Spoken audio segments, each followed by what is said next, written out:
Listen to the audiobook, A Study in Scarlet, a Sherlock Holmes story. By Sir Arthur Conan Doyle. By Oxford Reading University. Level B1. You will find Part 1 in the description and on our channel. Part 2. But when I arrived at the hotel to talk to him, I saw a pool of blood under his door. The servant and I opened the door to find Stangerson on the floor, stabbed to death. And what do you think was written on the wall? The word Reiki in bloody letters, said Holmes. Exactly. In addition, a milk boy saw a man whose appearance matches Mr. Holmes's description. He was climbing down a ladder raised against the hotel window approximately at the time of the murder. Was there anything in his pocket? Asked Holmes. Nothing of importance. Some money and a telegram from Cleveland saying JH is in Europe. On his nightstand, there was a book and a container with 2 pills in it, replied Lestrade. Holmes jumped up from his chair. This is the last link. I have solved this case, he exclaimed. The 2 detectives seemed confused. I'm fairly sure about what happened. I can prove my theory to you if you get me those pills. I have them here, said Lestrade, taking the box out of his pocket. I was going to put them and the telegram in a place of safety at the police station, though I didn't think they were important. The pills had an odd gray color. Holmes looked at them carefully, then asked me to bring our landlady's dog. The poor animal had been suffering from a disease for a long time. The lady had asked me many times to end its miserable life. The dog was breathing heavily. Holmes gave it 1/2 of the first pill, but nothing happened. Then he gave the animal 1/2 of the second pill. The dog's body shook violently and was still. It was dead. Holmes drew a long breath. Like I thought, one of these pills contained poison, the other didn't. Mr. Holmes, we understand that you're very clever, but we need more than just theories and mysteries, said Gregson, clearly annoyed. Can you identify the murderer? If we don't arrest him immediately, he might commit more crimes. Holmes sat in his chair. I know the man's name, he said. Now we have to find him, but we need to be careful. If he realizes that we're after him, he will escape. Suddenly, there was yet another knock on the door. It was one of Holmes's street boys. The cab is here, sir, he said, touching the edge of his cap. Holmes took a pair of handcuffs out of the cupboard. Ask the driver to help me with my things, he told the boy. I was confused. It was as if we were going on a journey, but I hadn't been warned. As Holmes was putting his coat on, the cab driver appeared at the door. Take this, please, said Holmes, and handed him a package. The man reached out to assist him. Then there was a sharp click. The handcuffs were around the man's wrists. Holmes was shining with excitement. Let me introduce Mr. Jefferson Hope, the murderer of Enoch Drebber and Joseph Stangerson, he said, looking very proud. We stood still like a group of statues. Then the prisoner hurried toward the window, trying to make his escape. Lestrade and Gregson caught him before he could get away. We'll use this gentleman's cab to take us to the police station, said Holmes with a smile. And now I will gladly answer any of your questions. Part 2. 1. A thin, sickly man climbed a sandhill in the desert that lay in the central part of the United States. It was clear that he hadn't tasted any food or drink in days. He looked around for a source of water but failed to find one. In his arms, he carried a young girl. He sat down on the sand and said to the child, All our companions are dead, little girl. And your mother, too. We will soon join them in the sky. Don't worry, it won't be painful. I'm frightened, cried the girl. But I'm glad that I'll see my mother again soon.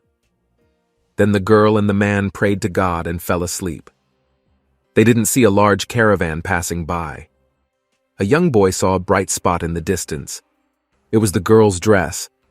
Several men from the caravan went to investigate and found the poor dying pair. They were taken to the caravan. I'm John Ferrier, said the man when he woke up. There used to be 21 of us, but 19 people died. The girl's name is Lucy. She's not my child, but I've grown very attached to her. She's like a daughter to me now." "We are Mormons," said one of the caravan men. "Our enemies have been hunting us down throughout the whole country. Now we are looking for a safe place to live. Our leader is Brigham Young. He will let you join us, but you're required to accept our religion." John Ferrier had no choice, and he agreed. He joined the Mormons, and together they built a new town, Salt Lake City. Ferrier was a talented builder and generally a helpful member of the community, so he was awarded a large piece of land. He was well respected by the community and its leaders: Young, Stangerson, Kemble, Johnston, and Drebber. Each of them had several wives, but Ferrier refused to marry. Meanwhile, Lucy had grown into a woman of rare beauty. Once, she met Jefferson Hope, a miner who was in town on business. Soon they fell in love. He visited the Ferrier house regularly, and John Ferrier liked the young man a lot. When it was time for Hope to leave town, he and Lucy became engaged. Hope promised to be back in 2 months and take her with him. One morning, Brigham Young visited Ferrier in his house. "I've heard that your daughter is engaged to a Christian," he said. "I allowed you to have no wives, but I can't allow her to marry our enemy. She is required to marry the son of one of our leaders. She has 1 month to choose which one." Lucy was in another room. She heard the conversation and grew frightened. When Brigham Young left, Ferrier told the girl, "Don't worry, you won't have to marry a man you don't love. I'll contact Hope and ask him to save us." After that, Lucy calmed down a little. The next day, they received a visit from Drebber and Stangerson, who both wanted to marry Lucy. They argued about which one of them was a more powerful man, comparing how much money and how many wives they had. Ferrier found it disgusting. He couldn't wait for Hope to return. From that day on, the man knew not a minute of peace. Every morning, he found a strange note in his house. It indicated how many days were left before Lucy was to make her choice. 2 days before the time was up, Hope finally appeared to save them. The roads were guarded, so the three had to move very quietly. One time they almost got caught, but they managed to hide in the dark bushes. Hope was able to pretend he was one of the Mormons. Thanks to him, they successfully got past all the guard posts. At last, they were out of the Mormon territory. The three moved through the valley. They never even stopped to rest because they knew the Mormons were following them. Finally, when Hope thought they were far enough, he made a camp. He left Lucy and Ferrier by the fire and went to search for food.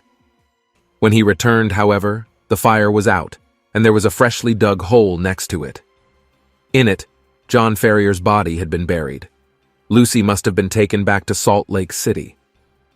The next time Hope visited Salt Lake City, he learned that Lucy had married Drebber and died, possibly of a broken heart. At night, he climbed into the window of the room where her dead body lay. Hope kissed her on the forehead and took the wedding ring off her finger. He was determined to find Drebber and Stangerson and kill them both. Hope tried to get the two men several times, but they always managed to escape him. They realized that their lives were at risk and hired guards. After several months, Hope was too exhausted to keep hunting. He went to Nevada to rest and find employment. He never forgot about his plan, though. 5 years later, he was back in Salt Lake City. He learned from the locals that Drebber and Stangerson had left the community and become Christians. After months of hopeless searching, Hope once saw Drebber in a window in Cleveland. However, Drebber saw him too. Frightened to death, he reported Hope to the police, and the man was arrested. Meanwhile, Drebber and Stangerson left for Europe. But Hope could not be stopped. When he was released from prison, he hunted the two men down and finally got them in London. Part 3. 1. "I have a lot to tell you," said Hope when we all got into the cab. "Don't you want to wait till you're in court?" asked Holmes. "I might not live to see it," he replied with a smile. "I have a serious heart condition, and I might die any minute." Then Hope told us the story that I had already related earlier. He was sure that Drebber and Stangerson were responsible for Lucy and her father's deaths. However, Since he had no opportunity to prove it in court, he decided to judge them the way he thought most suitable. When Hope arrived in London, he was employed as a cab driver. That way it was easy for him to follow his victims, and he could also earn a living. He had grown out a beard, so they wouldn't recognize him, and followed them everywhere. Finally, a convenient opportunity appeared for him to deal with Drebber. Hope was waiting in his cab near Madame Charpentier's hotel when Drebber hurried out. He had just gotten into a fight with Madame Charpentier's son. He was very drunk. Drebber jumped into the cab and asked to go to a bar. Hope had decided to be kind and give Drebber and Stangerson a chance to survive. At his previous job as a cleaner in a chemical laboratory, he had stolen a bottle with deadly poison. He had used it to make a couple of pills and placed them into boxes.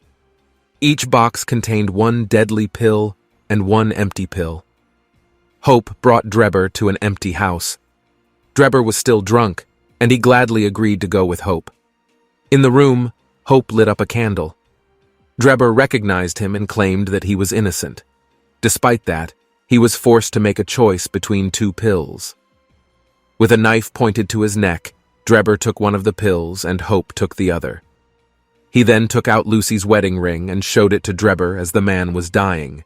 His nose started bleeding, and Drebber used the blood to write the word Rakhi on the wall. On his way from the crime scene, Hope realized that he had left the ring there. He hurried back and almost got caught by the police. He pretended to be drunk and got away. Then Hope told us how he had killed Stangerson. He climbed into his hotel window, told him about Drebber's end, and presented the pillbox to him. However, Stangerson put up a fight. Hope stabbed him while protecting himself.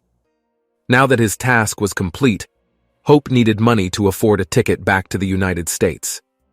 He continued driving his cab. One day, he was called to 221B Baker Street. That was how he ended up in handcuffs. Holmes listened to Hope's story attentively. He was silent for a while, then said, "There's one more thing I need to know. Who was the person that took the ring from me?" "I can tell you my own secrets openly, but I won't get other people into trouble," replied Hope with a smile. "A friend volunteered to go, and you have to admit, he did it in a clever way." 2. On Thursday, we were supposed to give evidence in court. However, we didn't even get the chance to speak to the judge. On the very night he was caught, Hope died of his heart disease. He lay on the floor with a smile on his face, as if his death had been very peaceful. "Gregson and Lestrade must be mad at him for dying so soon," said Holmes, as we discussed the case in the apartment. "They hoped that he would make them famous." "But they weren't particularly useful to the case," I protested. Holmes let out a sad laugh. "What you actually do is a matter of no consequence," he said. "What matters is what people think you have done. Don't bother yourself too much. It was a great case, though rather simple. I enjoyed it."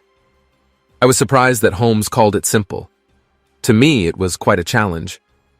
Many people know how to think ahead, but when solving problems like this, you have to be able to think backward, explained Holmes.